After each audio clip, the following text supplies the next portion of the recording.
महावीर जैन जी चाहते हैं कि जो अभिजात जोशी जी यहाँ मौजूद हैं वो भी आ जाएं इस मोमेंट को और ज़्यादा खूबसूरत और ज़्यादा यादगार बनाने के लिए। Shri Abhijat Joshi, Rajkumar Hirani ji, chief secretary Jammu and Kashmir doctor Arun Kumar Mehta ji, principal secretary honourable lieutenant governor Shri Nitish Kumar ji. फिर ये रोशनी, ये मोहब्बतों की रोशनी जो कश्मीर के लोगों के दिलों में लाई जाती है, ये उसी की अक्कासी करती है। ये रोशनी का कायल रहना जरा मुश्किल हो सकता है।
मैं इसे एक ऐतिहासिक मोड़ मानता हूं और मुझे लगता है कि सभी स्टेक होल्डर्स से व्यापक कंसल्टेशन के बाद ये फिल्म पॉलिसी बनी है और ख़ास तौर से इंडस्ट्री से, फिल्म इंडस्ट्री से जुड़े हुए साथियों ने काफ़ी इसमें सहयोग किया है।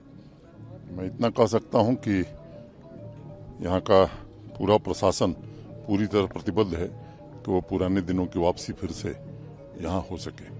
देखिए, कश्मीर से कोई खूबसूरत जगह मैंने तो देखी नहीं है अपनी ज़िंदगी में, और उसकी एक ख़ास वजह यह है कि यहाँ के लोग जो हैं वो जितनी खूबसूरती है यहाँ की, उतने ही खूबसूरत लोग हैं यहाँ के। और ये बड़ी खुशी की बात है कि सिन्हा साहब ने ये पॉलिसी निकाली है। इससे इंडस्ट्री को एक बार फिर मौका मिलेगा यहाँ आने का, यहाँ की खूबसूरत लोकेशंस में शूट करने का, और मुझे लगता है कि देश भर की बल्कि दुनिया भर के लोगों को कश्मीर का मज़ा लेने का एक मौका मिलेगा। और यहाँ के लोगों को जैसे एलजी साहब बता रहे थे कि यहाँ के जो टैलेंट है उसको भी डेवलप करने की कोशिश की जा रही है, और ये बहुत ही बड़ी बात है। मैं तो एक दिन चाहूँगा देखना कि हम कश्मीरी फिल्में देखें जैसे हम और भी ज़बानों में फिल्में देखते हैं, तो यहाँ की एक इंडस्ट्री खुद की हो, फिल्म इंडस्ट्री कश्मीर की हो, और जो नेशनल फिल्म इंडस्ट्री को कंट्रीब्यूट करे जैसे बाकी इंडस्ट्रीज़ करती हैं।